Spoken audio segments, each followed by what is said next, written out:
கேட்குதா? ஓகே. காலையில் பயப்படணும்னு பேசினேன். இப்போ நீங்கள் பயப்படாதீங்கன்னு பேச போகிறேன். என்ன குழப்பறீங்களான்னு கேட்க வேண்டாம். எசாயா தீர்க்கதரிசியினுடைய புஸ்தகம் 8வது அதிகாரம் 13வது வசனத்தை நம்ம வாசித்து தொடருவோம். ஏசாயா 8:13 வாசிங்க.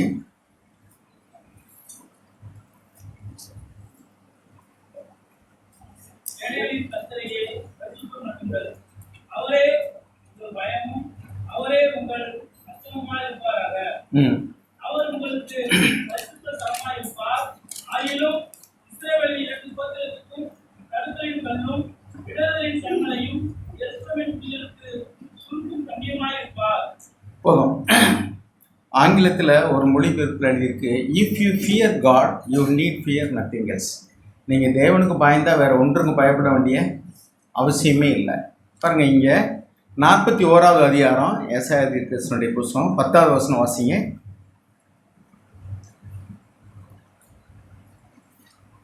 நீ பயப்படாதே, நான் உன்னுடனே இருக்கிறேன். திகையாதே, நான் உன் தேவன். நான் உன்னை பலப்படுத்தி உனக்கு சகாயம் பண்ணுவேன். என் நீதியின் வலதுகரத்தினால் உன்னை தாங்குவேன். போதும். இங்கே என்ன எழுதியிருக்குன்னா, பயப்படாத, do not fear, I am with you, நான் உன்னோடு கூட இருக்கிறேன். do not anxiously look about you, for I am your God.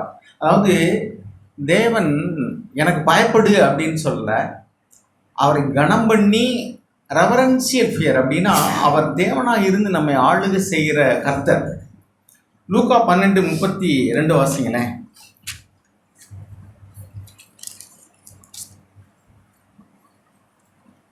பயப்படாதே சிம்மங்களே, உங்களுக்கு ராஜ்யத்தை கொடுக்க உங்கள் பிதா பிரியமா இருக்கிறார். பயப்படாதே. நிறைய இடங்கள்ல பயப்படாத பயப்படாத பயப்படாதேன்னு தேவன் சொல்கிறார். நம்ம பிள்ளைகளுக்கு பெற்றோர்கள் சொல்லுவோம் பாருங்க, நாயை கண்டா பயப்படாத, பேயை கண்டா பயப்படாத, நோயை கண்டா பயப்படாத அப்படின்னு நம்ம பிள்ளைகளுக்கு தைரியம் சொல்கிறோம்ல. அது மாதிரி நம்ம அப்பா என்ன சொல்கிறாருன்னா, நீ பயப்படாத பயப்படாத பயப்படாதங்கிறார். அப்போ நம்ம ஏசாயா 8 என்ன வச்சோம்னா, நீ தேவனுக்கு பயந்தா நீ ஒன்றுக்கும் பயப்பட வேண்டியதில்லை.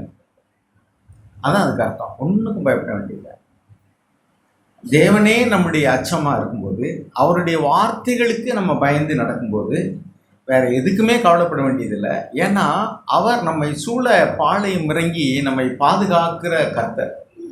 அவருடைய பிள்ளைகளாகி நாம் உலகத்தார் பயப்படுது போல. அவர் பாருங்க, நான் பார்த்துருக்கேன், ஏதாவது ஒரு வீட்டில் கேதம் அப்படின்னு அந்த பாடியை தூக்கிட்டு போனால் வீட்டுக்குள்ள இருக்கிற ஓடியாந்து செம்பில் தண்ணி கொண்டு வந்து வாசல் ஊற்றுவாங்க. நீங்கள் பார்த்துருக்கீங்களா? அடக்கம் பண்ணு போகும்போது ஒரு கோழி குஞ்சை அடித்து உள்ளே போடுங்க, அதில் வெள்ளிக்கிழமையும்பாங்க. கிழமையை பார்த்து பயப்படுறாங்க, நேரத்தை பார்த்து பயப்படுறாங்க. சாயங்காலம் ஆன உடனே லைட்டை போடும்பாங்க, கதவை திறந்துவாங்க, கொசு தான் வீட்டுக்குள்ளே வரும். அவங்க என்னன்னாக்கா, சீதேவி வீட்டுக்குள்ளே வருவா, லக்ஷ்மி வீட்டுக்குள்ளே வருவாம்பாங்க. அவங்க சாத்திரம் பார்க்குறாங்க, சகுனம் பார்க்குறாங்க. ஒவ்வொரு ஐயோ இப்படி ஒரு கெட்ட சகுனம் வந்துருச்சு அப்படிம்பா. அவங்க கல்யாணம் பண்ணும்போது கெட்டு மேலே அடிப்பாங்க தெரியுமா, டும் டும் டும் டும் டும். எதுக்கு தெரியுமா? ஒருத்தர் இப்படி சொன்னார், அந்த தாலி கட்டுற நேரத்தில் அபசகுணமாக ஏதாவது ஒரு சத்தம் கேட்டுறக்கூடாது, அதுக்கு தான் புறச்சத்தம் கேட்காதபடிக்கு டும் டும் டும் டும்னு கட்டி வேற சத்தம் காதில் விடக்கூடாது. அப்படி பயப்படுறாங்க, சத்தத்தை கண்டு பயப்படுறாங்க, சூரியனை பார்த்து பயப்படுறாங்க, நாளை பார்த்து பயப்படுறாங்க, நட்சத்திரத்தை பார்த்து பயப்படுறாங்க. நல்ல நேரம் கெட்ட நேரம், சாத்திரம் சம்பிரதாயம். இறந்து போயிட்டு அந்த ஆவி ராத்திரியில் தண்ணி கேட்குமா. அதனால தான் அந்த பிரேதம் தூக்கிட்டு போகும்போது தண்ணி ஊற்றுறாங்க. ஆவி தான் போயிடுச்சு, பிரேதம் தானே போகுது, அப்புறம் இருக்கு. அப்படிலாம் நிறைய பயந்து பயந்து பயந்து வாழ்கிறான். ஆண்டவர் என்ன சொல்கிறார், நீ எதுக்கும் பயப்படாது. சாத்திரத்தை கண்டு பயப்பட வேண்டாம், சகுனத்தை பார்த்து பயப்பட வேண்டாம், நாள் நட்சத்திரத்தை பார்த்து பயப்பட வேண்டாம். அதே மாதிரி மனிதர்கள் எதுக்கெல்லாம் பயப்படுறாங்களோ ஒன்று சுற்றி இருக்கிறவங்க, அதுக்கு நீ எதுக்குமே பயப்பட வேண்டாம். தேவனாய கர்த்தர் ஒருவருக்கு மாத்திரம் நீ பயந்தா போதும், மற்றதெல்லாம் அவர் பார்த்துக்கிடுவார். சில நேரங்களில் ஐயோ என் வேலை போயிருமோ, ஐயோ அது வியாதி வந்துருமோ. பாருங்க, 112வது சங்கீதம்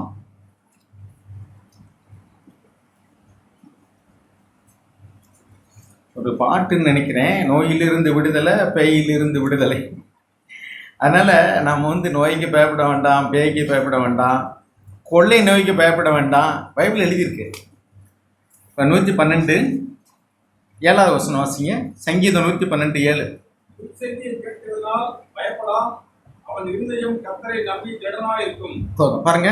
he will not fear evil tidings. அதாவது தேவனுக்கு பயப்படுவோம். அது 1வது வசனம் எப்படி ஆரம்பிக்குது வாசிங்க. ஏலியா கர்த்தருக்கு பயந்து அவருடைய கட்டளைகளில் மிகவும் பிரியமா இருக்கிற மனுஷன் பாக்கியவான். போதும். கர்த்தருக்கு பயந்து அவருடைய கட்டளையில் பிரியமா இருக்கிற மனுஷன் பாக்கியவான். 7வது வசனம் என்ன எழுதியிருக்கு? துர்ச்செய்தியை கேட்கிறதுனால் பயப்படாம். பாருங்க, துர்ச்செய்தி.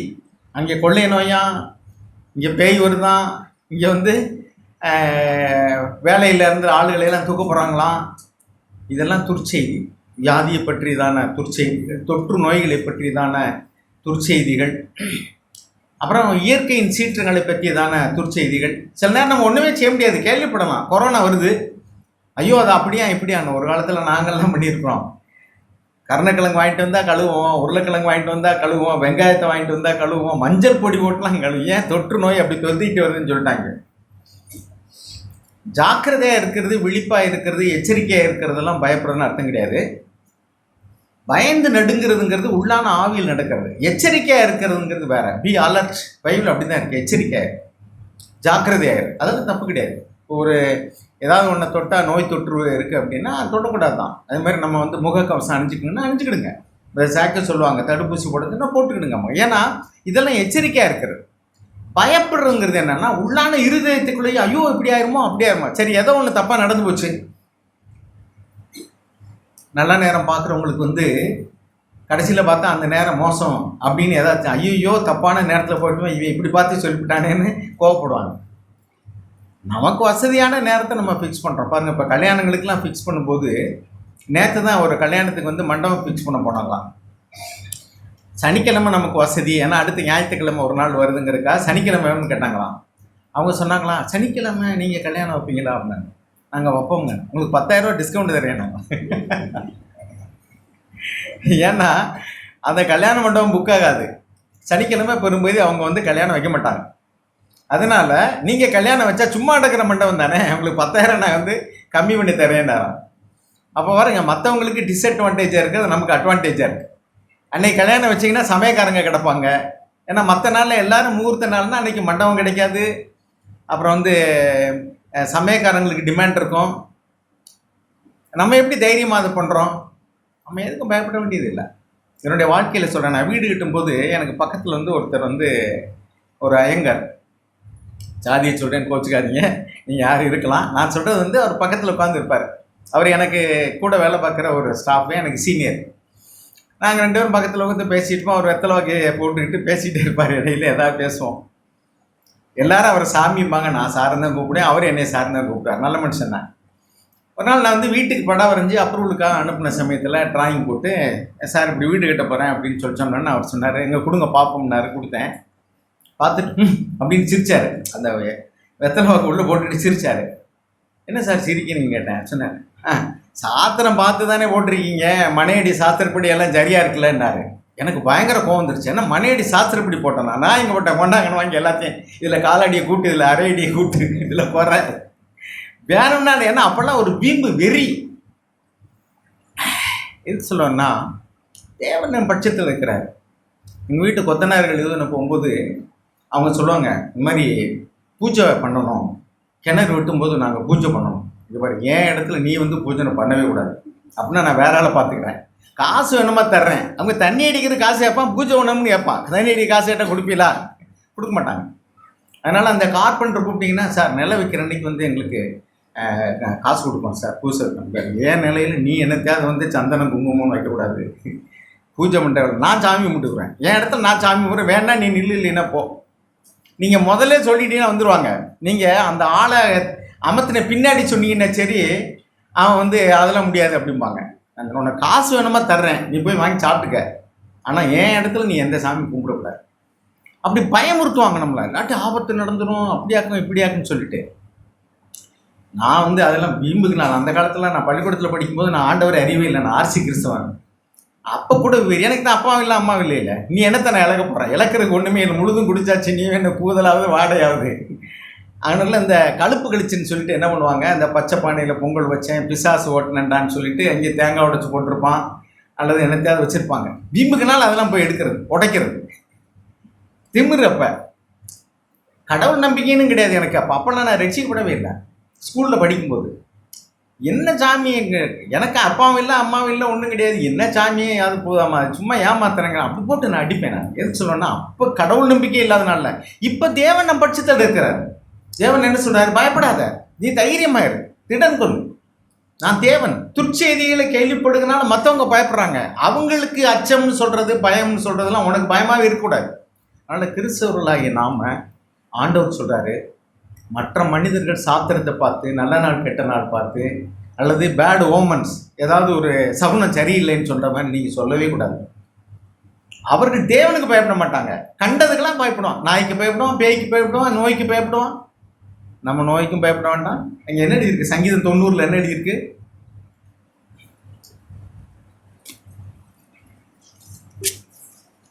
அப்போ தேவனுக்கு பயப்படுவதனுடைய விளைவு என்னன்னா, வேற எதுக்கும் பயப்பட வேண்டியதில்லை.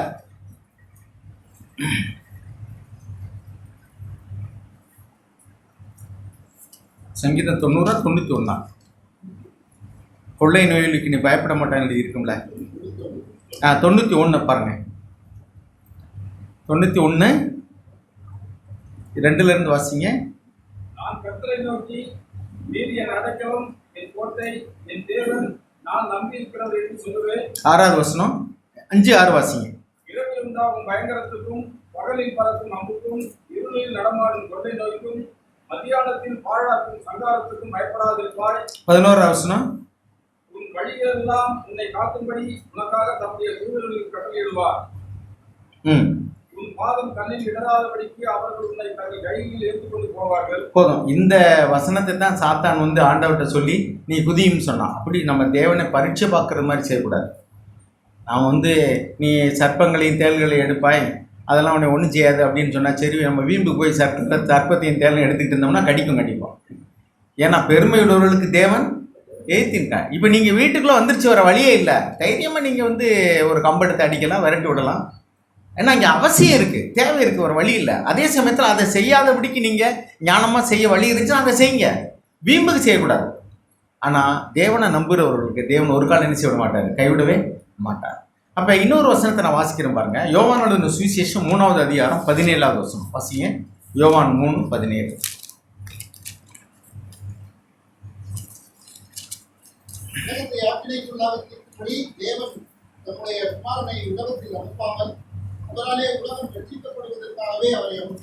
பாருங்க, தேவன் வந்து ஆண்டவராக இயேசு கிறிஸ்துவ இந்த பூமிக்கு அனுப்பினுடைய நோக்கம் வந்து பூமியை நியாயந்திருக்கிறதுக்கு அனுப்பலை. அது ஒரு கால் இருக்கு, அப்போ நியாயந்திருப்பார். இப்போ அவர் வந்ததுடைய நோக்கமே நம்மளை ரட்சிக்கிறதுக்காக தான். இப்போ நம்ம பாவத்தை குறித்து ரொம்ப சீரியஸாக பேசுகிறோம். எதுக்காக பேசுகிறோம்னா, பாவம் வஞ்சனை உள்ளது. பைபிள் எழுதியிருக்கு, இந்த சின் இஸ் டெசீட்ஃபுல். எங்கே எழுதியிருக்கு தெரியுமா? யாருக்கா தெரியுமா? எபிரேயர்கள் நிருபம் 3வது அதிகாரம். அழகு வஞ்சனை உள்ளதுன்னு வாசிக்கிறோம், பாவம் வஞ்சனை உள்ளதுன்னு பார்க்குறோம், ரிச்சஸ் அதாவது பணம் வஞ்சனை உள்ளதுன்னு பார்க்குறோம், டிசப்டிவ் வஞ்சனைன்னா என்ன அர்த்தம்? பாவம் வஞ்சனை உள்ளதுன்னு வாசிக்கிறோம். பாருங்கள், எபிரேயர் 3 எத்தனாவது வசனம்?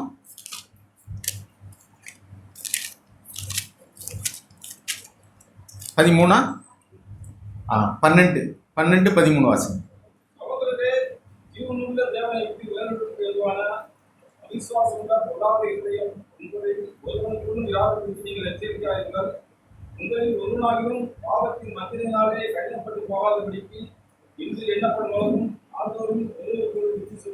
போதும். பாவத்தின் வஞ்சனை அப்படின்னா பாருங்க, sin is deceptive, sin is destructive, it is seductive. அதாவது பாவம் வந்து இச்சையை தூண்டும், இச்சை வந்து பாவத்தை பிறப்பிக்கும். உதாரணத்துக்கு நமக்குள்ள உள்ள பாவமானது, நம்ம பாவிகளாகவே பிறந்திருக்கிறோம், அதனால தான் நம்ம பாவம் செய்யணும். அப்போ நம்முடைய மாம்சத்தில் ஒரு நன்மையும் வாசமாக இல்லை. அப்போ நம்மளை அறியாமலே நம்முடைய மாம்சத்தில் பாவம் ஆளுகை செய்கிறது. அப்போ நம்ம பாவம் வந்து நமக்குள்ளே வந்து என்ன காரியத்தில் வஞ்சனைன்னு சொன்னால், அது இப்போ மார்க்கெட்டிங் பண்ணுறாங்கல்ல, அதை நல்ல மனசில் வச்சுக்கோங்க. மார்க்கெட்டிங் பீப்புள் என்ன பண்ணுவாங்க தெரியுமா? அதனுடைய ஒரு சைடை தான் சொல்லுவாங்க, ப்ளஸ் பாயிண்ட். ப்ளஸ் பாயிண்ட்டை மட்டும் சொல்லிட்டே வருவாங்க. இப்போ உதாரணத்துக்கு உங்களுக்கு பேங்க் லோன் கொடுக்கணும்னா அங்கேருந்து ஃபோன் பண்ணுவாங்க. எனக்குலாம் அடிக்கடி ஃபோன் வரும். ஒரே கம்பெனிலேருந்து 3 நாளைக்கு 3 பேர் பேசுவாங்க. Sir insurance sir, free sir அப்படி வேண்டாங்கன்னு கேட்க மாட்டாங்க. சில நேரம் சத்தம் பண்ண முடியுங்க, எத்தனை தடவை தான் ஏன் கால் பண்ணீங்க, வேண்டாம் வேண்டாலும் விட மாட்டேங்கிறீங்க, ஏன் தெரியுமா சார், அது ஃப்ரீ சார், அது அப்படி சார் இப்படி சார். ஒரு பக்கத்துலேயே நம்மளுக்கு காண்பிச்சு அதனுடைய இன்னொரு பகுதி லாபத்தை நமக்கு சொல்லுவாங்க. நமக்கு நல்லது செய்கிறது மாதிரி சாத்தான் வந்து ஏவாட்டா தான் சொன்னான், இந்த மரத்தின் கனியை நீ புசித்தினா சாகவே சாவேன்னு ஆண்டவர் சொல்லியிருக்கிறாருன்னா, நீ சாகவே சாவது இல்லை. இந்த பரவாயில்லங்கள் சுத்தமான நெய்யினால் செய்யப்பட்டவை.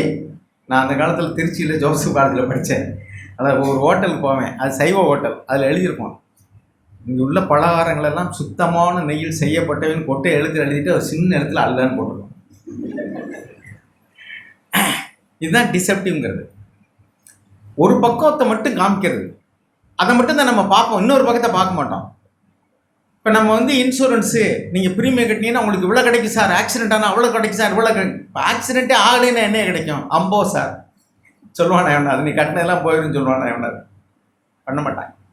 அதே மாதிரிக்கு ஒரு பொருள் ப்ராடக்ட் வந்து புதுசாக இன்ட்ரடியூஸ் பண்ணாங்கன்னா இதில் இவ்வளோ அட்வான்டேஜ் இருக்குது, அது அப்படி இருக்குது இப்படி இருக்கும்பா, அதில் கரண்ட் எவ்வளோ கன்சியூம் ஆகும், அதில் அல்லது அதனால் வரக்கூடியது அது சொல்ல மாட்டாங்க. அதாவது உங்களுக்கு நஷ்டமாகிற காரியத்தை சொல்லணும். அதனால தான் அது வஞ்சனை. சாத்தான் சொன்னால் நன்மை தீமை அறியத்துக்கிற மரத்தின் கனியை புசித்தினா உங்களுக்கு கண்கள் திறக்கப்பட்டு நீங்கள் வந்து நன்மை தீமை அறிஞ்சுக்கிட்டீங்க, தேவர் உள்ளக்குள்ள. ஒரு சைடில் தேவனுக்குள்ளதான நன்மை தீமை அறியத்தக்கதான காரியத்தை பெற்றுக்கணும், நல்லதுதான். இன்னொரு பக்கம் தேவனை விட்டே நம்ம தூரம் போயிடா சொன்னானா, நீ இதை சாப்பிடு, நீ தோட்டத்தை விட்டே துரத்தப்படுவான்னு சொல்லியிருந்தா சாப்பிடுவாங்களா? அதை சொல்ல பாருங்க, நீ இதை சாப்பிட்டீன்னா உன் கண்ணு திறக்கப்படும், அதை மட்டும் சொன்னான். தேவனை உடனே துரத்தி விட்டுருவாரு, சொன்னானா சொல்ல. இப்படிதான் ஒரு பகுதி. சாது சுந்தர் சிங் நீங்கள் படிச்சிருப்பீங்க, இந்தியெல்லாம் அந்த பரலோக பொக்கிஷன்ங்கிற புத்தகையில் அந்த கதைலாம் வந்துருக்கு. சாது சுந்தர் சிங் ஒரு முறை வந்து ஒரு ஆற்று ஓரத்தில் உட்காந்து ஜாம் பண்ணிட்டு இருந்தாராம், சும்மா தியானம் பண்ணுறக்கா போயிருக்காரு. அப்போ வந்து ஒரு மனுஷன் வந்து அந்த ஒரு மரம், அதை ஒட்டின ஒரு பெரிய மரம் நல்லா வளர்ந்துருந்துச்சான். அதனுடைய கொப்பு வந்து நதிக்கு நேராக நீட்டிக்கிட்டு இருந்திருக்கு. அந்த ஆற்றுல தண்ணி நிறைய போயிட்டு இருக்கு, வெள்ளம் மாதிரிக்க ஆழமான ஒரு ஆறு. இப்போ வேகமாக அந்த ஒரு மனுஷன் வந்து அதில் ஏறி இருக்கான். அவன் வந்து இந்த ஹனி ஹண்டர், அதாவது தேன் எடுக்கிறான். அந்த தேன் எடுக்கிறவனுக்கு அவனுக்கு பார்த்துருக்கான் ஒரு நல்ல பெரிய தேன்ராட்டு. நீங்கள் பார்த்துருக்கீங்கன்னா சில இடங்கள்லாம் பெரிய தேன்ராட்டுலாம் இருக்கும், மலை தேன்லாம் பார்த்துருக்கான். ஆஹா, நல்ல அருமையான தேன்ராட்டாடு, இது எப்படியாவது எடுத்து எவ்வளோ தேன் கிடைக்கும் அப்படின்னு யோசிச்சுட்டு என்ன பண்ணியிருக்கான், போயிருக்கான் மேலே. ரொம்ப பார்த்துட்டே இருந்தாராம். தூரத்தில் அந்த மரத்தில் ஏறிக்கிட்டு இருக்கான். வேகமாக போனால் நுனிக்கு போயிட்டான். அவனுடைய எண்ணமெல்லாம் எதில் இருக்குது, இந்த எவ்வளோ பெரிய தேன்ராட்டை எடுத்துட்டோம்னா அவ்வளவு தேன் கிடைக்கும், அதை விற்றா நமக்கு எவ்வளோ பணம் கிடைக்கும், இப்படி தான் அவன் வந்து போய்கிட்டே இருக்கிறான். ஆனால் இவ்வளோ நுனிக்கு ஒப்புக்கு போகிறோமே, விழுந்தா எங்கே போவோம், அதான் அவன் யோசிக்கவே இல்லை. பார்த்துட்டே இருக்கிறானா, நுனி கொப்பில் போய் அந்த தேனை போய் எடுக்கிறதுக்கு இது பண்ணியிருக்கான், ஸ்லிப்பாகி விழுந்துட்டான். வந்து ஆற்றுல அடிச்சுட்டு போயிட்டான், அவ்வளோதான். ஃபோர்ஸாக தண்ணி போகிறது இல்லை. அதே மாதிரிக்கு இன்னொரு உதாரணம், ஒரு கழுகு என்ன பண்ணிருக்கு, கடலில் மலை உச்சியில் பறந்துட்டு இருந்திருக்கு. அந்த வெள்ளத்தில் அடிபட்டு, அப்போ நல்ல ஐசிக்கூல், நம்ம உயரத்தில் போக போக நினைப்போம், இமயமலையெல்லாம் உருகுதும்பாங்கள்ல, பனிக்கட்டி பனிப்பாறைகளாக தான் இருக்கும், அது உருகி கூட தண்ணி வரும். சில இடங்கள்ல வந்து ஊற்றுலேருந்து தண்ணி வரும், சில இடங்களில் பனி உருகி தண்ணி வரும். அந்த பனி அப்படியே நிறைய உருகி வெள்ளமாக தண்ணி வந்துக்கிட்டு இருந்திருக்கு. அதில் பனிக்கட்டிகளும் மிதந்து வருது. அதில் ஒரு செத்த பாடி, அது மனிதனுடைய உருவமோ அல்லது மிருகத்தினுடைய ஒரு உடலோ, அது மிதந்து வந்துட்டு இருந்தது. ஒரு கழுகு அதில் போய் உட்காந்து சாப்பிட போயிருக்கு. அதனுடைய மனசில் என்ன நினைப்புனாக்க, எனக்கு நல்ல ஒரு விருந்து கிடச்சிருச்சு, ஆனால் நல்லா சாப்பிட்டுட்டு இதை அடுத்து அந்த செங்குத்து பாறையிலேருந்து எப்படி விழுகும், தண்ணி ஸ்டீப்பாக விழுகும் பள்ளத்துக்குள்ளே. உயரமான மலை, ஆழமான பள்ளம், அதை தான் பள்ளத்தாக்குன்னு சொல்கிறோம். அப்போ என்ன செய்யும், அந்த உச்சிக்கு வந்தோம், நீங்கள் மலையடி வாரத்தில் குற்றாலம்லாம் போயிருந்தீங்கன்னா மலையிலேருந்து தண்ணி விழுகுதுல்ல, உயரமான மலையிலேருந்து தண்ணி அப்படியே ஸ்டீப்பாக விழுகும். ஸோ அப்படி விழுகும்போது அந்த எட்ஜுக்கு வந்தோன்னா நான் பறந்துடுவேன் அப்படின்னு நினச்சிருக்கு. நான் ரொம்ப கெட்டிக்காரன், இப்படி தான் நிறைய பாவம் செய்கிறேன், எல்லாருமே ரொம்ப கெட்டிக்காரத்தனமாக நான் தப்பிச்சிடுவேன், மடியில் நெருப்பை கட்டிக்கிட்டு வேகாமல் நான் என்ன செஞ்சிருவேன், நீதிமொழியில் எழுதியிருக்கல, மடியில் நெருப்பை கட்டிக்கிடுவேன், ஆனால் அது வேகாமல் நான் பார்த்துக்கிடுவேன். இப்படி தான் காந்த வட துருவமும் தென் துருவமும் ரொம்ப நெருக்கி போனாலும் நான் ஒட்டாமல் பார்த்துக்கிடுவேன். சாக் அடிக்கடி சொல்லுவார், நான் லேபில் இருக்கும்போதெல்லாம் இப்படி டெஸ்ட் பண்ணி பார்த்துருக்கேன், ரொம்ப எவ்வளோக்களோ க்ளோஸாக கொண்டு போய் டச் பண்ணாமல் பிடிச்சிக்கணும் பார்ப்போம், இப்போ டச் பண்ணிக்கிறோம் அப்படி. அதே மாதிரி தான் ஆண்களும் பெண்களும். நம்ம சொல்கிறோம் கண்ணை பார்த்து பழகாதீங்க, நேராக கிட்டத்தில் நெருங்கி பழகாதீங்க, இடைவெளி விட்டு பழங்க, தேவையில்லாமல் பேசாதீங்க, சிரிக்கிறது, அரட்டை அடிக்கிறது, தேவையில்லாமல் போய் சேட் பண்ணுறது, இதெல்லாம் உங்களுக்கு நல்லது இல்லைன்னு சொல்கிறோம். ஆனால் பிள்ளைகளுக்கு எப்படி இருக்குது அப்படின்னா, ஒரு பகுதி மட்டும் ஆண்கள் பெண்கள் பேசுறது சிரிக்கிறது அதெல்லாம் என்ன தப்பு இருக்குது. அதெல்லாம் நான் தப்பில் விழுவ மாட்டேன். நான் பழகுவேன், ஃப்ரெண்ட்ஷிப் வச்சுக்கிடுவேன், சும்மா அரட்டை அடிப்பேன், ஜாலியாக பேசுவேன். ஆனால் நான் வந்து கெட்டு போயிட மாட்டேன். அப்படி தான் எல்லாருமே பாவத்தை பார்க்குறேன். டேக்கிங் இட்டு ரொம்ப சீரியஸாக எடுத்துக்கிறது இல்லை. மற்றவங்க சொல்கிறதெல்லாம் அவங்க அறிவிட்டதனமாக போய் மாட்டிட்டு முடிச்சிருப்பாங்க. நான் அப்படிலாம் பண்ண மாட்டேன். இப்படி சீரியஸாக எல்லாமே இருக்கிறவங்க தான். ஏன்னா அவங்க தேவனுக்கு பயப்படுறது இல்லை. தேவன் சொல்கிறாரு அது நல்லதில்லை அப்படின்னா செய்யக்கூடாது. நம்ம என்ன சொன்னோம், தேவனுக்கு பயந்தா நீ எதுக்கும் பயப்பட வேண்டாம். பாருங்கள், பொருள் ஆசை எல்லா தீமைக்கும் வேற இருக்கிறது. சிலர் அதை இச்சித்து அநேக உபத்திரவங்களினாலே தங்களை ஊடுருவ குத்தி கொண்டார்கள். நீயோ தேவனுடைய மனுஷனே இவைகளை விட்டு என்ன செய்ய ஓடு. பாலி இச்சைக்கு விலகி ஓடு, பண ஆசைக்கு விலகி ஓடு, தீமைக்கு விலகி ஓடு, ஃப்ளீ ஃப்ரம் இம்மொராலிட்டி. இப்படிலாம் வேதம் சொல்லுது. அதுதான் தேவனுடைய வார்த்தையை கனம் பண்ணுறது, தேவனுக்கு பயப்படுறதுங்கிறது. அப்படி நீ செஞ்சா அதுக்கு பின்னாடி வந்து நீ எனக்கு அப்படி ஆகுமோ இப்படி ஆகுமோ, இந்த பையன் என்னை கைவிட்டுருவானோ, என்னை ஏமாத்திடுவானோ, நீ பயப்பட வேண்டியதே இல்லை. நான் நிறைய பேர் இதை சீரியஸ் எடுத்துக்கிறார். அதனால ஐயோ இவன் என்னை விட்டுட்டு போயிட்டா என்ன ஆகும். அதுக்கு பின்னாடி பாவத்தின் வஞ்சனையினால அவங்க பல உபத்திரவங்களுக்கு உள்ளாகிறாங்க. பாருங்க, இந்த கழுகு என்ன செஞ்சான், போய் உட்காந்து நல்லா பிணத்தினுடைய கறியெல்லாம் சுவைச்சு நல்லா சாப்பிட்ருக்கு. அது இன்பமாக இருக்குமானா இன்பமாக தான் இருக்கும். பாவத்தில் ஒரு இன்பம் இருக்குது. வேதம் வந்து பொய் சொல்லவே இல்லை. எபிரேயர் 11:24-25 படித்து பார்த்தா என்ன எழுதியிருக்கு, ஃப்ளீ பாசிங் ப்ளஸர்ஸ் ஆஃப் சின்னு எழுதியிருக்கு. அதாவது அனித்தியமான பாவ. அப்போ பாவத்தில் ஒரு சந்தோஷம் இருக்குது, ஆனால் அது நித்தியமானது இல்லை, அனித்தியமானது. தற்காலிகமாக குடிக்கிறவனுக்கு குடிக்கும்போது தான், சாப்பிட்றவனுக்கு சாப்பிடும்போது தான், உடுத்துறவனுக்கு ஒரு நாளைக்கு தான் அது புது துணி, அடுத்த நாள் பழைய துணி ஆகிடும். அதே மாதிரி தான் நாம் வந்து எந்த ஒரு காரியத்தையும் முதல்ல நம்ம அனுபவிக்கும் போது சாத்தான் நம்மளை வஞ்சிக்கிறான். பாவம் நம்ம வஞ்சிக்கிறது, சாத்தான் நம்ம வஞ்சிக்கிறான். சாத்தான் எப்படி வஞ்சிப்பான்னா, முதல்ல நம்ம வந்து ஒரு காரியத்தை செய்யும்படி தூண்டப்படும் போது என்ன சொல்லுவான்னாக்கோ, ஒரே ஒரு தடவை தானேப்பா, சும்மா அனுபவிச்சு பார், நீ என்ன சாமியாரா, ஒரு தடவை சும்மா அனுபவிச்சு தான் பாருவேன், ஒரே ஒரு சிப்பு குடிச்சுக்க, ஒரே ஒரு மடக்கு, உன் ஃப்ரெண்டெல்லாம் குடிக்கிறானா நீ குடிச்சு பாரு, ஒரே ஒரு தம்மை அடிச்சு பாரு. இந்த மூக்குப்பொடி அந்த சிகரெட்டு குடிக்க வைக்கும் போதெல்லாம் நான் அப்போ கேள்விப்பட்டிருக்கேன். அவன் கூட இருக்கிறவங்களுக்கு கொடுத்து பழக்கி விட்டுருவாங்களாம். என் கூட ஒருத்தர் இருந்தார் ரூமில், அவரே சொல்லுவார், எதுக்கு பழக்கி விட்றங்கிறியா, நாளைக்கு அவன் குடிக்க ஆரம்பிச்சானா நம்ம வாங்கிக்கலாம்ல அவன்கிட்ட. இப்போ நான் மட்டும் சிகரெட்டு குடிக்கிறேன், எனக்கு வேணும்னா இல்லை, நான் மூக்கு பொடி போடுறேன், புயல போடுறேன், எனக்கு கொடுக்குறதுக்கு ஆள் இல்லை, குடிக்கிறதுக்கு கொடுக்குறதுக்கு ஆள் இல்லை. நான் கொடுத்து 2 நாளைக்கு பழக்கி விட்டேன்னா அப்புறம் அவன் வாங்கிட்டு வந்துடுவான். அவன் 4 பேர் இருந்தான்னா கூட இவன்ட்ட ஒரு நாளைக்கு அவன்கிட்ட ஒரு நாளைக்கு வாங்கி என்ன செய்யலாம், நம்ம பொழப்பேன் ஒப்பேத்திட்டு போயிடலாம். கஸ்டமர் பிடிச்சி பழக்கி வச்சுக்கிறார். இது மாதிரி தான் சாத்தான் நினைச்சுவானா, ஒரே ஒரு தடவை சும்மா ஒரே ஒரு தடவை அனுபவிச்சு பார்ப்பா, அப்புறம் நீ போக வேண்டாம். அப்புறம் ஒரு தடவை ஆன பின்னாடி நீ ஒரு தடவை செஞ்சான 2 தடவை செஞ்சான பாவம் தான், என்ஜாய் பண்ணு. அப்புறம் 3ஆவது தடவை சே இனிமேல் இதெல்லாம் ஆகாதப்பா அப்படின்னு இவன் நினைக்கும் போது, நீ எல்லாம் சர்ச்சுக்கு போறியாகும், நீ எல்லாம் பைபிள் படிக்கிறாகும், நீ ஏற்கனவே விழுந்துட்ட தெரியும்ல அப்படின்னு சொல்லுவான். அப்போ முதல்ல ஆசையை தூண்டுவதும் சாத்தான், பின்னாடி மனம் திரும்பணும்னு நினைக்கும் போது நம்பிக்கையை இழக்க பண்ணி டிஸ்கரேஜ் பண்ணுறதும் சாத்தான். அதனால தான் பைபிள் எழுதியிருக்கு பாருங்க, பாவத்தின் வஞ்சனையினால கடினப்பட்டு போகாதபடிக்கு ஒருவருக்கு நாள்தோறும் புத்தி சொல்லுங்கள். இங்கிலீஷ் எழுதியிருக்கு, encourage one another day after டே. ஏனென்றால் பாவத்தின் வஞ்சனையினால உன்னுடைய இருதயம் கடினப்பட்டு போயிடக்கூடாது. இன்னொன்று என்னென்னா, தேவன் நம்மளுக்கு வந்து ஒரு இலைப்பாறுதலான வாழ்க்கையை வச்சிருக்கிறார். தேவனுக்கு பயந்து வாழ்கிறவர்களுக்கு கிடைக்கக்கூடிய ஒரு ஆசீர்வாத நன்மை என்னென்னா, ஃப்ரீ ஃப்ரம் ஆங்ஸைட்டிஸ், பயத்திலிருந்து கவலையிலிருந்து ஒரு விடுதலை. தேவன் நமக்கு அரணாக இருக்கிறார். அங்கே நம்ம வச்சோமே ஏசாயா 41:10 என்ன வச்சோம், பயப்படாத நான் உனக்கு துணை நிற்கிறேன். அப்போ தேவன் வந்து நமக்கு துணையாக இருக்கிறாரு, பயப்பட வேண்டியதே இல்லை. நான் பயப்பட வேண்டியதெல்லாம் தேவனுடைய மனதை துக்கப்படுத்திடக்கூடாது, அவருடைய பிரமாணத்திற்கு கீழ்ப்படியாமல் போயிடக்கூடாது. ஒருவேளை அப்படியே தவறிட்டாலும் உடனே மனம் திரும்பி சரியாயிடும். எல்லை கோட்டை மீறிட்டிங்கன்னா உடனே வந்து ரைட் ட்ராக் வந்துடணும்.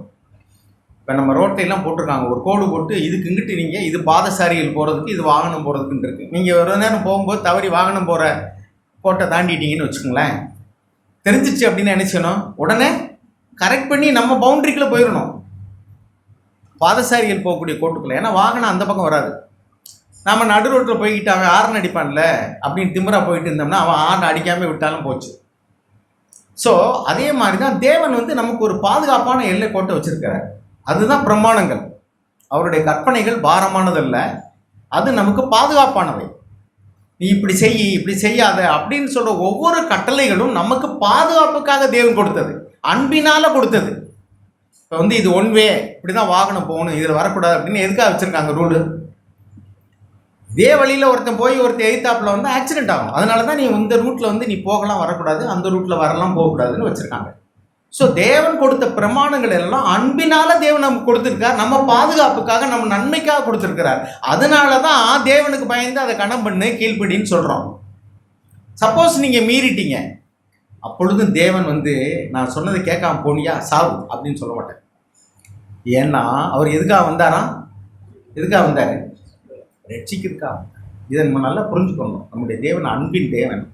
ஒருவேளை நீங்கள் தவறிட்டா கூட, நீங்கள் துணிகரமாக செய்யலை, பலகீனத்தில் செஞ்சிட்டீங்க, சாத்தான் உங்களை வஞ்சித்துட்டான். இப்போ நான் சொன்ன மாதிரி அந்த கழுகு இருந்து தின்னுக்கிட்டு இருக்கு, அந்த எட்ஜுக்கு வரும்போது நான் பறந்துடுவேன் அப்படின்னு ரொம்ப கெட்டிக்காரத்தனமாக புத்திசாலித்தனமாக யோசிச்சுக்கிட்டு இருந்துச்சு.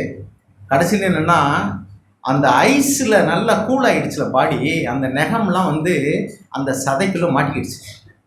ஏன்னா ஐஸில் வந்து உறைஞ்சி போயிடும், அப்படியே நல்லா கெட்டி ஆகிடும். இங்கே உள்ளே தண்ணி ஊற்றி வச்சிங்கன்னா ஐஸ் ஆகிடுது. அதே மாதிரிக்கே அது உட்காந்து நல்லா சாப்பிட்டுக்கிட்டே வந்துட்டு இருக்க, ரசித்து எட்ஜு வந்தோடனே நம்ம இப்போ பறந்துடணும் அப்படின்னு வந்து ரெக்கை தூக்கி பறக்குது, கால் என்ன செஞ்சிருச்சு?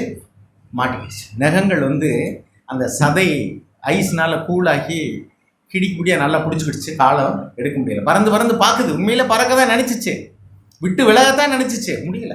ஆண்கள் பெண்கள் பழகுவாங்க, ஒரு கல்யாணம் பண்ணணும் அப்படின்னு சொன்னால் சரி நான் விலகிக்கிடுவேன் அப்படின்னு சொல்லிட்டு நினைப்பாங்க. ஆனால் கடைசியில் என்னென்னா விலக முடியாது. ஒன்று பையன் விட மாட்டான், இல்லை பொண்ணு விட மாட்டான். நான் செத்து போயிடுவேன்னு மிரட்டுவான், இல்லைன்னா உன்னை சாகடிச்சிருவேன்னு மிரட்டுவான். ஏன்னா இப்படி தான் உலகத்தில் வந்து பாவத்தின் வஞ்சனையினால் அநேகம் பேர் வந்து மோசம் போகிறாங்க. இப்படி ஆகிடக்கூடாதுங்கிறதுக்காக தான் தேவன் வந்து பிரமாணங்கள் கொடுத்து நம்மளை எச்சரிக்கிறார். உன் நன்மைக்காக தான் நான் சொல்கிறேன், என்னுடைய போதனைகள், என்னுடைய கற்பனைகள்லாம் உன்னுடைய நன்மைக்காக தான் அப்படின்னு சொல்லிட்டு. அப்படியே நீங்கள் தவறிட்டீங்கன்னா ஆண்டவர் என்ன சொல்கிறாருன்னா, நான் உன்னை ஆக்கினைக்கே தீர்க்கும்படி வரல, உன்னை ரட்சிக்கும்படி தான் வந்தேன், இப்போது நீ மனம் திரும்புன்னு சொல்கிறார். இப்போ என்ன சொல்வார் ஆண்டவர்? இப்பொழுதாவது மனம் திரும்பு. அப்பொழுதாவது மனம் திரும்பிட்டாலும் கூட what is the second best? தேவன் அதை கண்டிப்பாக கொடுப்பார். அதுதான் அந்த வார்த்தையில் எழுதியிருக்கு. மனுஷகுமாரனை அல்லது தேவகுமாரனை தேவன் வந்து ஜனங்களை ரட்சிக்கும்படியாக தான் அனுப்பினார் ஒழிய ஆக்கினைக்குள்ளாக தண்டனைக்குள்ளாக தீர்க்கிறதுக்கு அல்ல. அப்ப இந்த கழுகு சிக்கினது போல, அந்த தேன்கூட்டு எடுக்க போன விழுந்து விழுந்து செத்தது போல நம்ம ஆகிடக்கூடாதுங்கிறதுக்காக தான் பாவம் வஞ்சனை உள்ளது, அழகு சௌந்தரிய வஞ்சனை உள்ளது. ஒரு பெண்ணு அழகா இருக்கிறா அல்லது பையன் அழகா இருக்கிறான்னு போகாத, அவன் ஒழுக்கமுள்ளவனான்னு பாரு. அவன் தேவனுக்கு பயப்படுவனா தான் அவன் உனக்கு உண்மையா இருப்பான். இல்லைன்னா ஓன் லிஸ்ட்ல அவன் ஒருத்தன் தான், உயிரே கொடுப்பேன் நீ சொல்லுவ, ஆனா அவன் லிஸ்ட்ல நீ 9வது ஆளா இருப்பான். உனக்காக உயிரே கொடுப்பேன்னு 9 பேர்ட்ட சொல்லியிருப்பான். 9 பேர்ட்ட சொல்லிட்டு 90 ஃப்ரெண்ட்ஸ்டையும் ஃபோட்டோ அனுப்பியிருப்பான். பாரு எனக்கு எத்தனை கேர்ள் ஃப்ரெண்ட்ஸ் பார்த்தியா. அவன் வந்து என்னடா இவன் இத்தனை வச்சிருக்கேன், நமக்கு ஒன்று இல்லைன்னா அவன் அங்கிட்டு கேன்வாஸ் பண்ணிட்டு இருக்கிறான். இப்படி தான் உலகத்தில் போயிட்டு இருக்கேன். பாய் ஃப்ரெண்ட் இல்லைன்னு கவலைப்படுற பெண்கள், நிறைய பாய் ஃப்ரெண்டு வச்சுருந்தா அதுக்கு வந்து சந்தோஷப்படுறவங்க, ஃப்ரெண்ட்ஸுக்குள்ள ஒரு பெரிய ஹீரோமா இருக்கேன் பார்த்தியா, எனக்கு எவ்வளோ பாய் ஃப்ரெண்ட்ஸ்.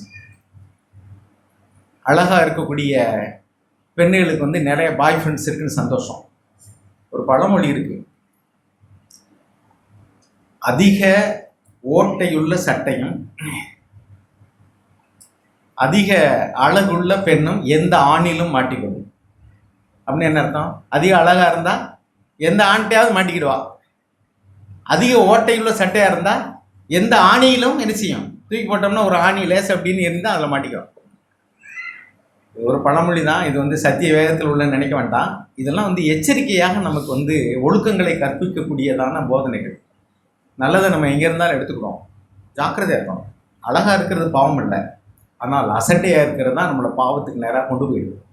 நம்ம தேவனுக்கு பயந்து அவருடைய பிரமாணங்களை கை கொண்டு வருவோம். தூரத்திலேயே நம்ம பயந்து விலகிக்கிறோம். we learn from others failures. மற்றவங்களுடைய தோல்விகளிலிருந்து நாம் பாடத்தை கற்றுக்கொண்டால் நாம் ஞானவான்கள். நம்முடைய தோல்வியிலிருந்து நம்ம பாடத்தை கற்றுக்கொண்டால் நம்ம யதார்த்தவாதிகள். ஆனால் ரெண்டிலையுமே கற்றுக்கொள்ளாமல் நெடுக போனோம்னா நம்ம பேதைகள். அடுத்தவன் இதிலிருந்தும் நமக்கு கற்றுக்கொள்ள முடியல, ஞானம் இல்லை. நம்ம விழுந்து போன பின்னாடியும் கூட மறுபடியும் தொடர்ந்து போயிட்டு இருந்தோம்னா என்ன அர்த்தம்?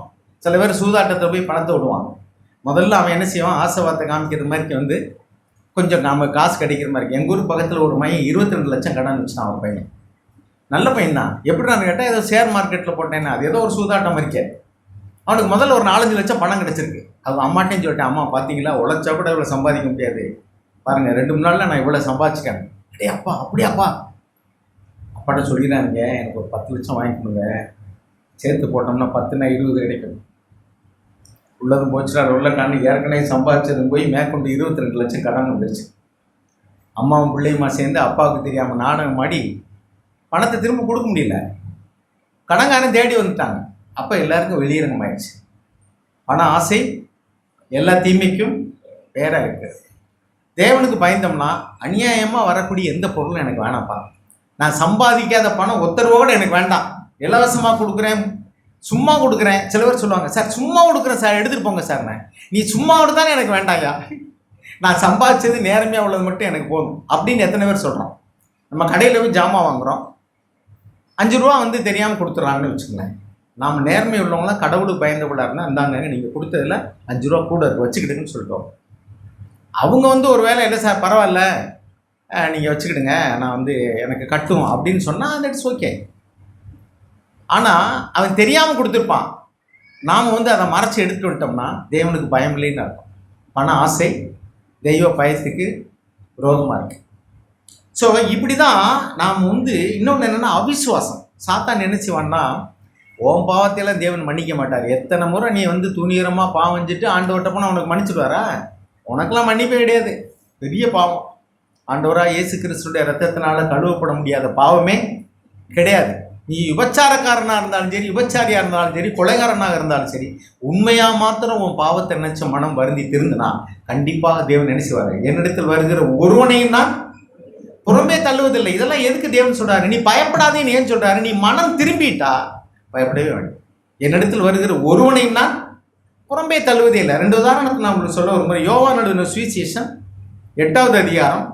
நம்ம எல்லாருக்கும் தெரியும், விபச்சாரத்தில் ஒரு பெண்ணை கையும் மெய்யுமா பிடித்து கொண்டு வந்தாங்க. ஆண்டவராக இயேசு கிறிஸ்து அங்கே இருக்கிறாரு. அவங்க மோசேயினுடைய பிரமாணத்தை சொல்கிறாங்க. என்ன சொல்கிறாங்க அப்படின்னா, மோசேயினுடைய நியாயப்பிரமாணத்தின்படி விபச்சாரத்தில் பிடிபட்ட இந்த பெண்ணை நாங்கள் கல்லால் எறிந்து கொள்ள வேண்டும், நீர் என்ன சொல்கிறீன்னு கேட்டாங்க. அவங்க வந்த நோக்கம் வேற, இயேசுவினிடத்தில் குற்றம் கண்டுபிடிக்கும்படி வந்தாங்க. ஆனால் இயேசு ஆண்டவர் என்ன செஞ்சாருன்னா, அவர் பேசாமல் தரையில் உட்காந்து எதை எழுதிக்கிட்டே இருக்கார். புரிஞ்சுக்கிட்டு ஓயாமல் கேட்டுக்கிட்டே இருந்தாங்க. தேவர் பெர்சிஸ்டன்ட்லி ஆஸ்கிங் அப்படின்னு போட்டிருக்கு. அப்போ கடைசியில் என்னென்னாக்கும் அவங்கள நிமிந்து பார்த்து அவர் பிதாவிட்ட பேசிகிட்டு இருக்கார். பிதா என்ன சொல்கிறாரு? இப்போ இவங்களையும் ஒருத்தரை கொலை செய்கிற பாவத்திலிருந்து விடுதலையாக்கணும், கொலை செய்கிறதுக்கு கொண்டு வரப்பட்ட பெண்ணையும் காப்பாற்றணும். ஏன்னா அவர் ரட்சிக்க தானே வந்தார். சொன்னார் பாருங்க ஒரு வார்த்தை, உங்களில் எவன் இந்த பாவத்தை செய்யலையோ அவன் முதலாவது கல்லெறியக்கணும்னு சொல்லிட்டாரு. எல்லாரும் ஒவ்வொருத்தரும் பொத்து போட்டு போயிட்டான். ஏன்னா எல்லாரும் அந்த பாவத்தை செஞ்சவன் தான். அங்கே அந்த பெண்ணோடு சேர்ந்து பிடிபட்டவனை தப்பு விட்டு வந்துட்டாங்க. ஏன்னா அதுக்கு வந்து தெரிஞ்சுதான் விட்டுருப்பாங்க. பெண்ணை மட்டும் பிடிச்சி வந்துட்டாங்க. அப்படி தான் எங்கேயுமே மாட்டிக்கிட்டா அடி வாங்குறது யாருன்னா பாவப்பட்டு வந்து அடி வாங்குவான். அதில் கொஞ்சம் கெட்டிக்காரன் பணக்காரன்லாம் தப்பிச்சிருவான். அப்படி தான் மாட்டிக்கிட்டான். இப்போ எல்லாரும் போயிட்டாங்க, அவன் போகவே இல்லை. உண்மையிலேயே இயேசு ஆண்டவருக்கு அதுக்கு என்ன சம்மந்தம் இருக்குது? மோசேயினுடைய ஆகமத்தின்படி பாவம் செஞ்சுருந்தா ஆசாரிகிட்ட கொண்டுகிட்டு போ, குற்றவாளியை தீர்த்து நீ தண்டிக்க வேண்டியதானே. அவங்களுடைய நோக்கம் அது கிடையாது. இவர்கிட்ட குற்றம் கண்டுபிடிக்கணும் தான் வந்தாங்க, அது எழுதியிருக்கு. ஆண்டவனும் அதை பற்றி சொல்ல வேண்டியதே இல்லை. ஏன்னா அவருக்கு வேலை இன்னும் வரல, அவர் ராஜ்யத்தினுடைய ஆளுகைக்கு வரல. அவர் வந்து இப்போ வந்து ஒரு ரட்சகராக பூமியில் வந்து பொதிச்சுக்கிட்டு இருக்கார், அவ்வளோதான். அப்போ அவர்கிட்ட வந்து சொன்ன உடனே அவர் இப்படி சொல்லிட்டு பார்க்குறாரு. அவர் என்ன கேட்குறாரு பாருங்க, 9வது வசனம் வாசிங்க.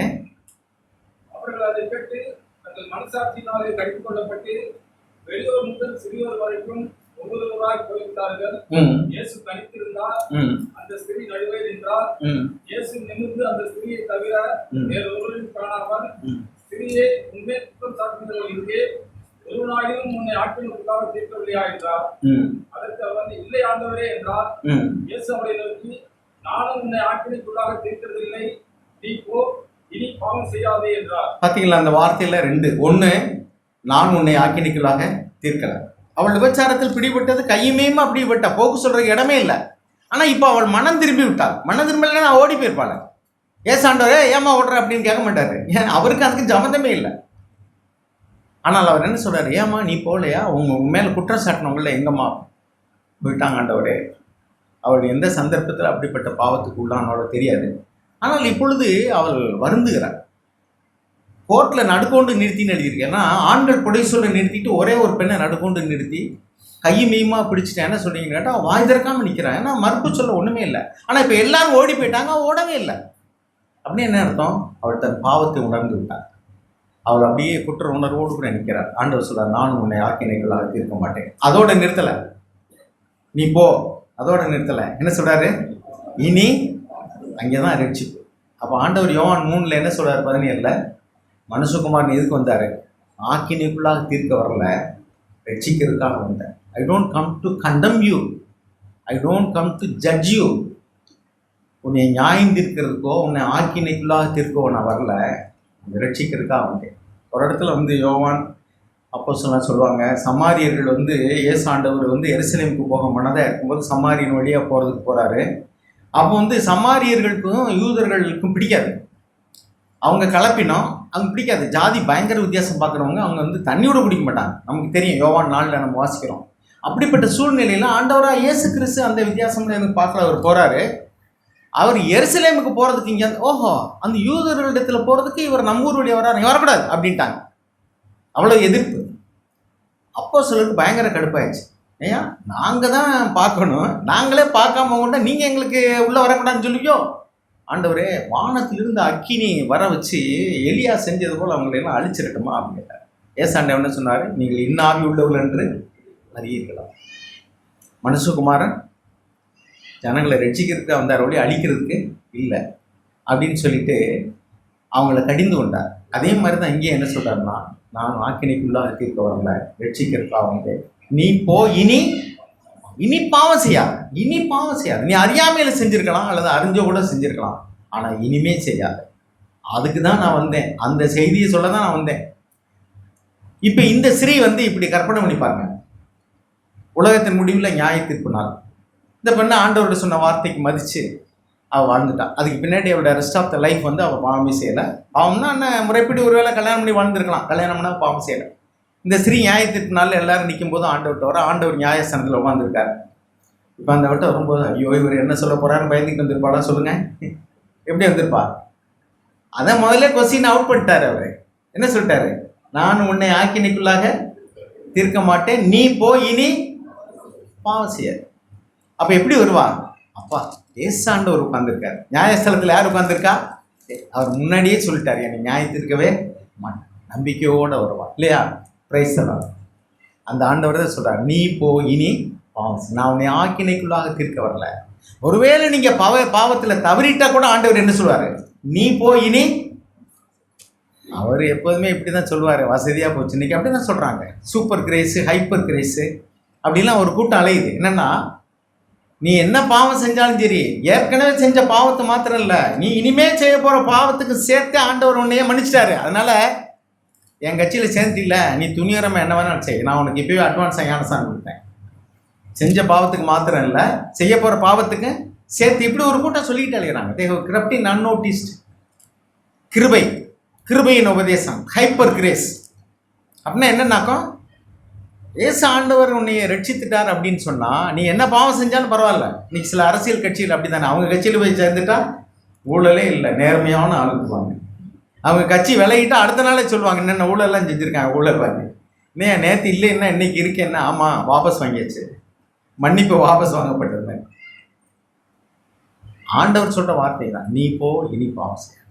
நீ இப்போ பாவத்தை செஞ்சுட்டு உணர்ந்துட்டா மனம் திரும்பிட்டா அவர் மன்னிப்பார். ஒருவேளை மறுபடியும் விழுந்துட்டா கூட பலகீனத்தினால விழுந்துட்டா மன்னிப்பார். ஆனால் அவர் மன்னிப்பாருங்கிறத if you take undue advantage in his goodness, அவருடைய நல்ல குணத்தில் இறக்க குணத்தில் நீ வந்து அட்வான்டேஜ் எடுத்துக்கிட்டு நீ எவ்வளோ நாள் பாவம் துணியரமாக செய்வோம் ஆண்டவர் மன்னிச்சிடுவார்ல அப்படின்னு சொன்னால் இது எப்படி இருக்குது? நீங்கள் வந்து ஒருத்தர்கிட்ட கடன் வாங்குறீங்க, கொடுக்க முடியல, அவர்கிட்ட போய் ஐயா மன்னிச்சுங்க தெரியாமல் பண்ணிட்டேன்னு சொன்னால் சரியா போ இனிமேல் நீ வந்து கரெக்டாக காசு கொடுத்து வாங்கிக்க அப்படின்னு சொல்கிறாரு. அடுத்தடையும் போய் வந்து கொஞ்சம் கடன் கொடுங்க வாங்கிட்டு அவர் தான் மன்னிச்சிருவார்ல அப்படின்னு போனீங்கன்னா என்ன சொல்வார்? பிடிச்சி நீ ஏற்கனவே கொடுக்க வேண்டிய கடன் சேர்த்து கொடுறோன்னு கட்டி வச்சிருவோம். பண்ணுவாரா இல்லையா? இதுதான் ஒருத்தருடைய இறக்க குணத்தில் நாம் வந்து அட்வான்டேஜ் எடுத்துக்கிறது. அவருடைய தயவில் அவருடைய இறக்க இப்படி செஞ்சால் தேவன் விடுவாரா? அவர் தன்னை ஒரு காலம் பரியாசம் பண்ண போட்டார். நீ என்ன ஒரு பரியாசம் பண்ணுறியா? அவர் உனக்கு நன்மை செஞ்சால் அதை நீ அட்வான்டேஜ் எடுத்துக்கிட்டு நீ வீட்டில் என்ன வேணாலும் பண்ணுவார். அப்படி அர்த்தமா? ஒரு திருடன் மாட்டிக்கிட்டான், கொண்டு விட்றாங்க. ஏன்டா எடுத்தேன்? இது பசியாக இருந்துச்சியா, நான் 2 காயை பிடிங்கிட்டேன் அல்லது பொருளை எடுத்துட்டேன், சரி சரி போயா. அடுத்த இடம் வந்து அதே கடையில் பிடிக்கிட்டு எடுத்துகிட்டு வரேன். என்னன்னு கேட்டேன், ஐயா இன்றைக்கி பசிச்சிச்சு நான் எடுத்துட்டேன்னு சொன்னால் என்ன சொல்லுவேன்? நேற்று பசிச்சிச்சுன்னு எடுத்துகிட்டு இருந்தாலும் மன்னிச்சு போச்சு விட்டார். இன்றைக்கி வந்து திருட்டேன், என்னைய நேற்றே மன்னிச்சிங்களே இன்றைக்கி மன்னிச்சிருங்கய்யா அப்படின்னு சொன்னால் எப்படி இருக்கும்? இது மாதிரி தான் நம்ம ஆண்டவருடைய இறக்கத்தை நாம் வந்து அட்வான்டேஜ் எடுத்துக்கிட்டே கூடாது. அவருடைய நல்ல குணத்தை நாம் தப்பு பண்ணுறதுக்கு பைபிள் எழுதியிருக்கு. துர்க்குணத்திற்கு மூடலாக கொண்டிராமல். துர்க்குணத்திற்கு தப்பு பண்ணுறதுக்கு வந்து அதை ஒரு கவர் மாதிரி எடுத்துக்கூடாது. ஆண்டவர் இறக்கம் உள்ளவர், அதெல்லாம் மன்னிச்சிடுவார் அப்படின்னு நினைக்கவே கூடாது. அப்படி நம்ம நினச்சோம்னா தேவனுக்கு பயப்படவே இல்லைன்னு அர்த்தம். நீ தேவனுக்கு பயந்தா ஒன்றுக்கு பயப்பட வேண்டியது. நீ செஞ்ச பாவத்திலிருந்து மனம் திரும்பிட்டீங்கன்னா ஆண்டவரே சொல்கிறாரு, தன் பாவங்களை மறைக்கிறவன் வாழ்வடைய மாட்டான், அதை அறிக்கை செய்து விட்டு விடுகிறவனோ இரக்கம் பெறுவான். இன்னொரு யோவான் 5வது அதிகாரம் 14வது வசனம் வாசிக்கிறேன்.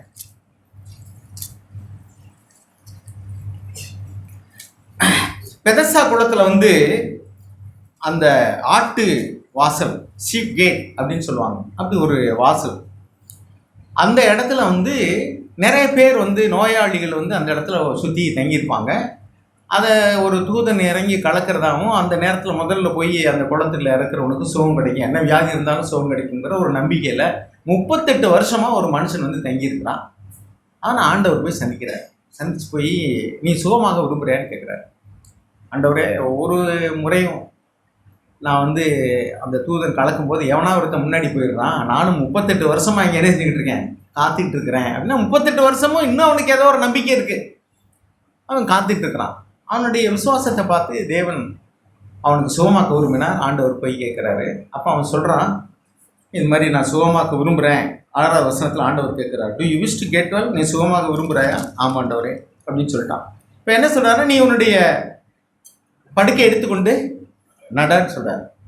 அதே மாதிரி அவன் நடந்து போயிட்டான். எல்லாரும் வந்து அது எவ்வளோ ஓய்வு நாளில் எப்படி ஒரு சுகமாக்குவார் அப்படின்னு சொல்லிட்டு குற்றம் கண்டுபிடிக்கும்படி அவர்கிட்ட போய் விசாரிக்கிறாங்க. அவன் எனக்கு யாரும் தெரியாது, என்னை ஓய்வு நாளில் நல்ல நாளாக கெட்ட நாளாக தெரியாது, எனக்கு வந்து நான் படுக்கையாக கிடக்கிறேன், இன்னை ஒருத்தர் வந்து படுக்கை எடுத்து நடங்கிறாரு, இன்னைக்கு ஓய்வு நாள் போக மாட்டேன்னா கிடக்க வேண்டியதுதான். அப்புறம் இன்னும் 38 வருஷம் நாளும் அவன் இங்கே தான் கிடக்கணும். ஆக அவன் வந்து ஓய்வு நாளாவது ஈவு நாளாவது எனக்கு என்னை படுக்கை எடுத்துகிட்டு போக சொன்னாரியா, சுகமாக்குனவர், நான் போயிட்டேன், அவ்வளோதான் போயிட்டான். அதுக்கடுத்து ஆண்டவர் வர்றார், அவனை தேவாலயத்தில் பார்க்குறாரு. 14வது வருஷம் பாருங்க, 14வது வசனம்.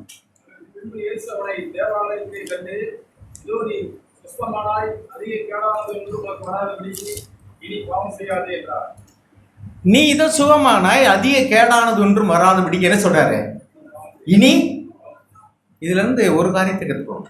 வியாதிங்கிறது வந்து பாவத்தினால மட்டும் வருவது அல்ல, ஆனால் பாவத்தினாலையும் வருவது உண்டு இல்லையா?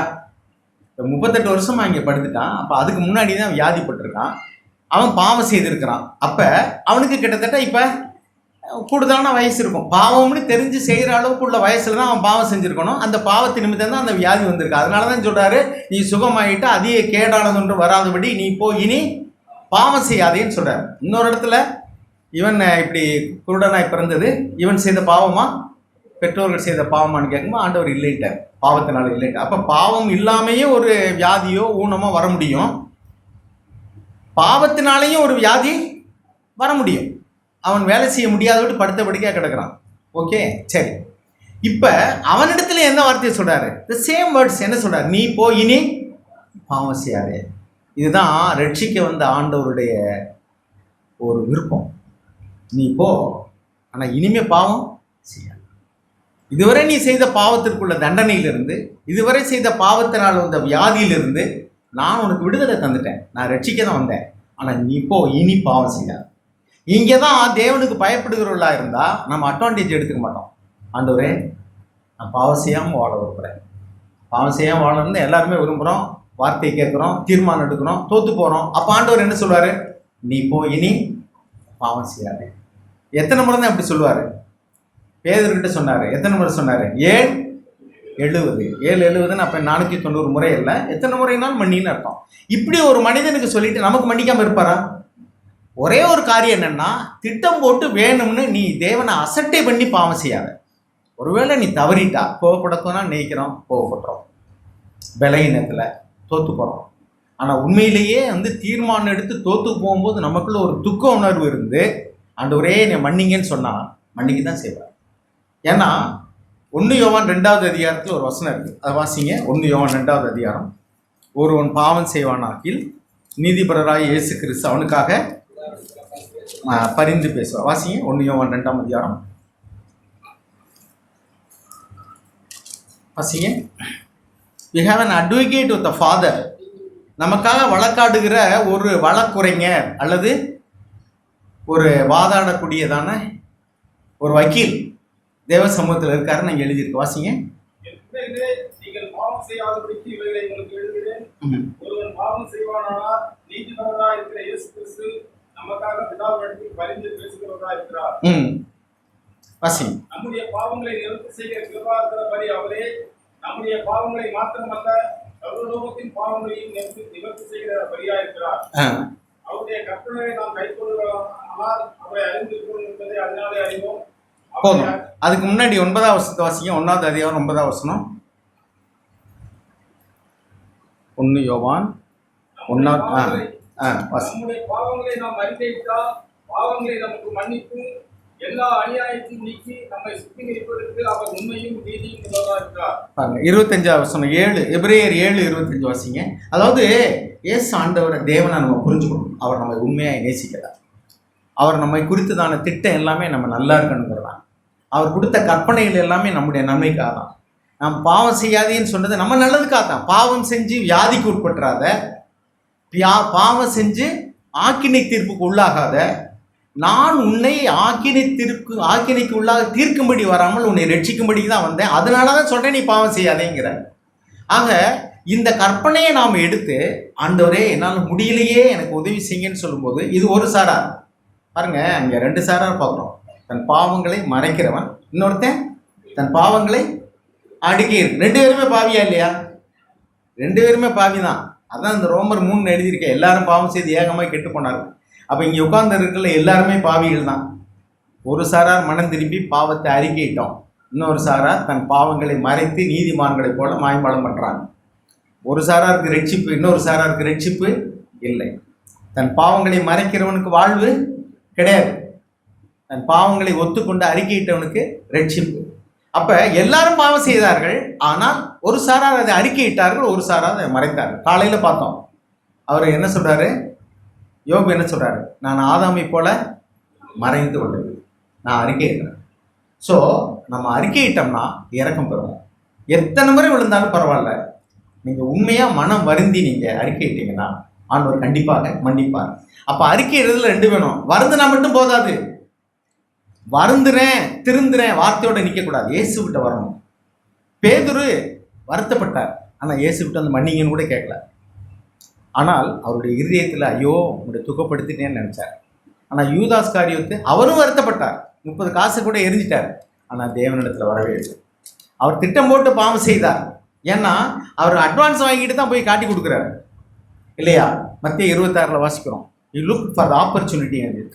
நல்ல டைம் எப்படா கிடைக்கும்னு பார்த்தேன். ஆனால் அதுக்கு பின்னாடி அவர் ஆக்கினிக்குள்ளாக தீர்த்தோம்னா ஐயோ நான் குற்றமில்லாத ரத்தத்தை காட்டி கொடுத்தேன்னு நினைக்கிறாரு. அப்போ துக்கப்படுறாரு. ஆனால் இயேசு விட்ட வரல, இயேசு அவரை தேடி போக முடியல.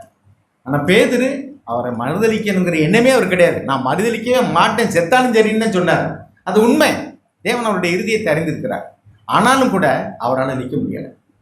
அப்பொழுது அவர் துக்கப்பட்டு ஐயோ நான் இப்படி செஞ்சுட்டேனேன்னு அழுகிறார். இயேசு ஆண்டவர் அவனை தேடி போகிறார். தேடி போய் என்ன செய்கிறாரு? என் ஆடுகளை மெய்ப்பாயங்கிறார். இப்போ ரெண்டுக்கும் வித்தியாசம் தெரியுதா? He felt remorse. ஆனால் ஏற்கனவே அவன் திட்டம் போட்டு தான் காட்டி கொடுத்தான். ஆனால் துக்கப்பட்டான். இயேசு விட்ட வரல, அவனுக்கு மன்னிப்பு கிடைக்கவில்லை. அவனை ஆக்கினிக்குள்ளாக தீர்க்கப்பட்டாயிற்று. அவன் சொன்னார், இவன் பிறவாதிருந்தால் நலமாக இருக்கும்னு சொன்னார். ஆனால் பேதுரு அப்படி இல்லை. அவர் தீர்மானம் எடுத்தார், அவர் தைரியமாக தான் இருந்தார். ஆனால் அவருடைய பலனால நிற்க முடியலை. நீங்கள் அப்படி ஒரு வேளை தீர்மானம் எடுத்து பலகீனத்தில் தோற்று போயிட்டீங்கன்னா பயப்படாத, தேவன் உன்னை ஆக்கினைக்குள்ளாக தீர்க்கவே மாட்டார். அதுதான் ஆண்டவர் சொல்லுவார், பயப்படாத மகனே மகளே, பயப்படாத. நீ எந்த அளவுக்கு தீர்மானம் எடுத்து முயற்சி பண்ணி அப்புறம் ஒருவேளை உன்னுடைய பலகீனத்தில் இயலாமையில் விழுந்து போயிட்டா கவலைப்படாத, தைரியமாக என்கிட்டவான். அதுதான் இங்கே எழுதியிருக்க எபிரேயர் 4:15 என்ன வாசிக்கிறோம்? தைரியமாய் கிருபாசனத்தண்டையில் சேர கடவும், பயத்தோட சேர கடவும் இல்லை, தைரியமாவான். ஏன்னா உன் இருதயத்தை தேவன் அறிந்திருக்கிறார். நீ தீர்மானம் எடுத்தாய், அப்படி வாழணும்னு நினைச்ச, ஆனால் பலகீனத்தில் விழுந்து போயிட்ட, பரவாயில்ல, நான் உன்னை ஆக்கினைக்குள்ளாக தீர்க்க வரவே இல்லை, நான் உன்னை ரட்சிக்கிறதுக்காக வந்தேன். அதுதான் நம்ம யூதா 24 நம்ம வாசிக்கிறோம். யூதா எழுதின நிருபம் 24 வசனம் வாசிங்க.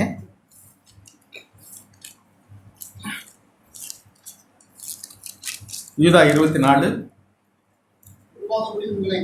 வலுவாதபடி உங்களை காக்கவும்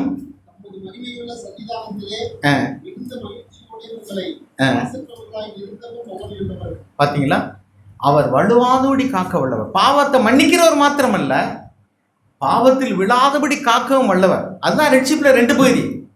நம்ம ரோமர் 5:9-10 வாசிச்சோம்னா, மரணத்தினால ஒரு ரட்சிப்பு, அவருடைய ஜீவனால இன்னொரு ரட்சிப்பு. மரணத்தினால ரட்சிப்புங்கிறது செஞ்ச பாவத்துக்கு தண்டனையிலிருந்து அவருடைய மரணத்தினால, அவருடைய ரத்தத்தினால நமக்கு பாவம் மன்னிப்பு தருகிறார். அது ஒரு ரட்சிப்பு. நீங்க வாசிச்சிருக்கீங்களா? அது ரோமர் 5:9-10. ஜீவனால ரட்சிப்புனா என்ன? அவர் பரிசுத்த ஆவியை தரும்போது அதன் மூலமாக அவருடைய ஜீவன் நமக்குள்ள வருது. அப்ப இனி நான் அல்ல, கிறிஸ்துவே எனக்குள் ஜீவிக்கிறார். அப்ப அவர் எனக்குள்ள வாழும் பொழுது பாவம் செய்யாதபடி வாழக்கூடிய பலத்தையும் அவர் நமக்கு தருகிறார். நீங்க தேவனுக்கு பயந்தீங்கன்னா ஒவ்வொரு முறை சோதிக்கப்படும் போது, ஆண்டவரே என்னை ரட்சிங்க ரட்சிங்க ரட்சிங்க, மன்னிக்க முடியல, எனக்கு கசப்பு வருது, எனக்கு பகை வருது, எனக்கு பொறாமை வருது, என் இருதயத்தில் இப்ப பெருமையா இருக்கிறேன், கோபமா இருக்கிறேன், நான் விழுந்துடாதபடி என்னை காப்பாத்துங்க. சரி, விழுந்துட்டேன் ஆண்டவரே, விழுந்துட்டேன், என்னை காப்பாத்துங்க. 2ஐயும் செய்ய வல்லவர். செஞ்ச பாவத்திற்கு தண்டனையிலிருந்து விடுதலை தருவதற்காக அவர் மரித்தார். அது மரணத்தினால் வரக்கூடிய ரட்சிப்பு. பாருங்க, ரோமர் 5 வாசிங்க. ரோமர் 5:9.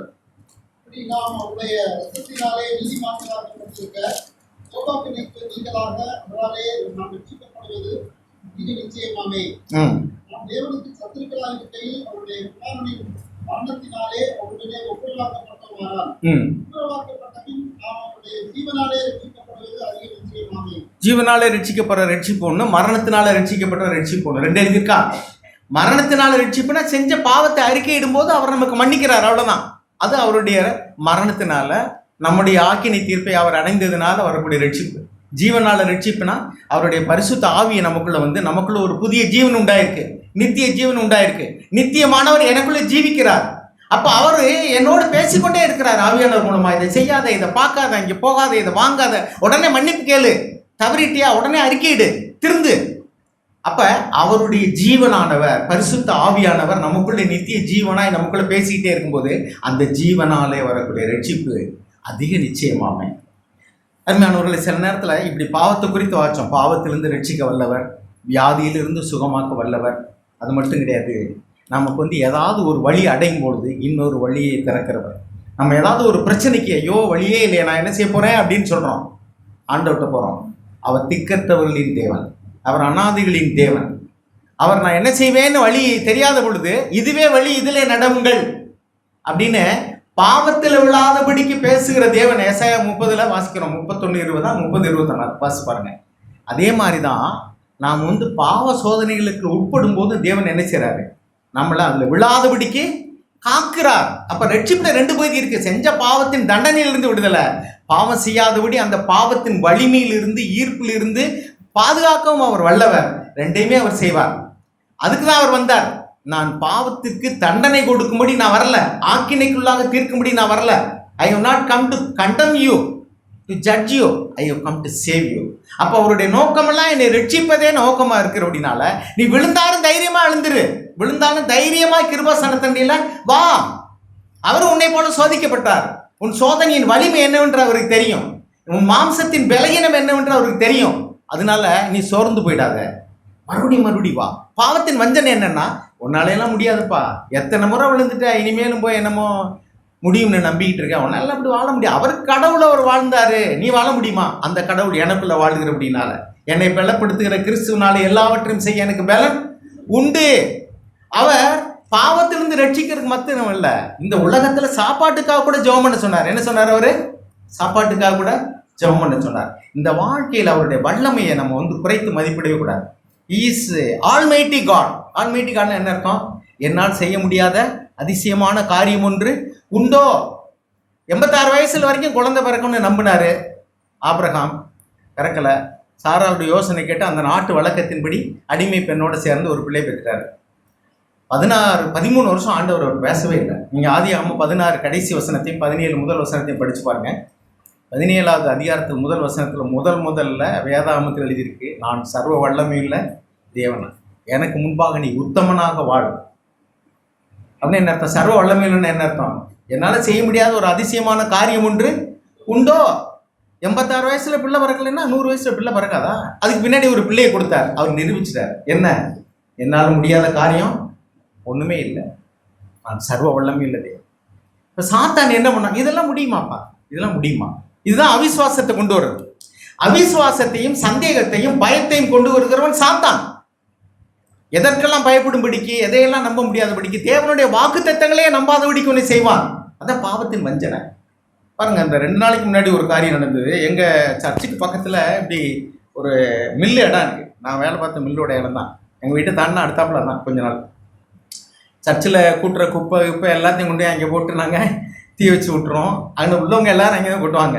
திடீர்னு என்ன பண்ணாங்க, விறகையெல்லாம் வெட்டிட்டு ஜேசிபி வச்சு கொண்டு அந்த முள்ளை வச்சு அடைச்சிட்டாங்க. போகிறதுக்கு வழியே இல்லை. ஃப்ரீயாக இப்போ நம்ம ஞாயிற்றுக்கிழமை ஆச்சுன்னா பிரதர்ஸ் சிஸ்டர்ஸ் எல்லாம் கூட்டுறது, வடி தண்ணி, அப்புறம் வந்து அந்த காய்கறி வேஸ்ட்டு, மத்தியானம் சாப்பிட்ற வேஸ்ட்டு எல்லாத்தையும் எப்படி அங்கேயே தான் கொட்டுவாங்க, பக்கத்தில் கொஞ்சம் தள்ளி. இப்போ என்னடா பண்ணுறதுன்னு தெரியல. முந்தியா இருந்தால் எனக்கு வந்து தூக்கமே வராது. ஆனால் இப்போ அன்னைக்கு பார்த்துட்டு எனக்குள்ள ஆவியானவன்னு சொன்னார்னா, தேவனால கூடாத காரியம் பைபிள் என்ன எழுதியிருக்கு? ஒரு வழி அடையும் பொழுது இன்னொரு வழியை திறப்பார். மனுஷனுக்கு நேரிடுகிற 1 கொரிந்தியர் 10ஆம் அதிகாரம் 13ஆம் வசனம். மனுஷனுக்கு நேரிடுகிற சோதனை அல்லாமல் இங்கே இருக்கிற எல்லாருக்கும் இது மாதிரியே சோதனை. எல்லாரும் தான் கொட்டிட்டு இருந்தாங்க குப்பையை. கவலைப்படாத, தேவனால கூடாத காரியம் இல்லை. அடுத்தாப்புல பார்த்தீங்கன்னாக்க இன்றைக்கி பிரதர்ஸ் வழக்கம்போல கொண்டு போய் அங்கே பக்கத்தில் இன்னொரு இடத்துல அங்கிட்டு ஊர்னிக்கரை ஒட்டி இருக்கு, முனிசிபாலிட்டி குப்பை ஓட்டுற இடம், அதில் ஒட்டி கொட்டிட்டு அந்த வடிதண்ணியை எங்கோட்டி ஊட்டுறது. அதான் நான் சொல்லிட்டு இருந்தேன், வடிதண்ணியை எங்கேயும் ஊட்டுறது. காலையில் ஃபோன் பண்ணிட்டேன்னு சொன்ன பிரதர் ஒருத்தர்கிட்ட சொன்னால் அவர் ட்ரம்மில் வச்சுட்டு சொல்லுங்க, நான் உடனே வந்து எடுத்துகிட்டு போயிட்டாரு. பிரைஸ் தலாம். ஒரு வழி அடையும் போது இன்னொரு வழியை தேவன் திறப்பார். அருமையானவர்களே, இந்த நம்பிக்கை நமக்கு இருந்துச்சுன்னா தேவன் என்ன சொல்கிறாரு? ஏசாயா 41:10, பயப்படாத, நான் உனக்கு. காலையில் என்ன சொன்னோம்? தேவனுக்கு பயப்படணும். இப்போ என்ன சொல்கிறோம்? வேற ஒன்றுக்கும் பயப்படாதீங்க. கர்த்தருக்கு ஆசீர்வதிப்பார்.